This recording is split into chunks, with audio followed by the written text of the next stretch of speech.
When I started running in 2008, I never thought it would stick because I had never really been into sports. And in grade 9, I joined the track and field team because I was struggling in math and I wanted to get into the good graces with my math teacher, who was also the coach. But running over the years has become not just my life, but it has become a lifeline. When I needed to think, when I had a hard decision to make, when I was writing a novel and I needed to work out a storyline or an issue with a character, getting out for a run always brought clarity. And I could always just get into the zone through running. It was like my form of meditation. And then in 2019, I did something I never thought I'd do. I did something that I told myself I never wanted to do. And I ran the Toronto Waterfront Marathon. And then in 2023, I ran it again.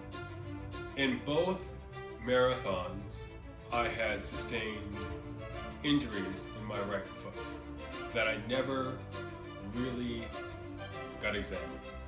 I thought it was just from overtraining, and only to discover in the last few weeks that I've actually broken toes on both my left and right foot.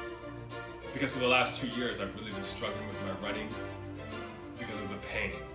And once I get above 5 kilometers, running is absolutely painful that it's no longer enjoyable.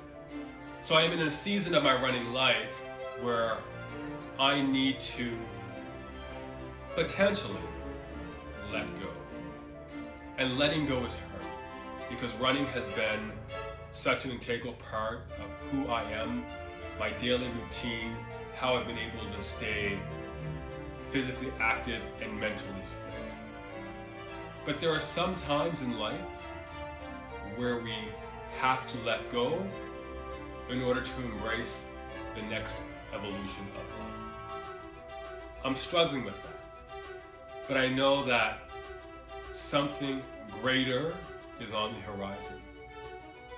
And even though I'm struggling to let go, I remind myself of something Mel Robbins wrote in her book, The Let Them Theory. And it's this: the only person you are in control of is you.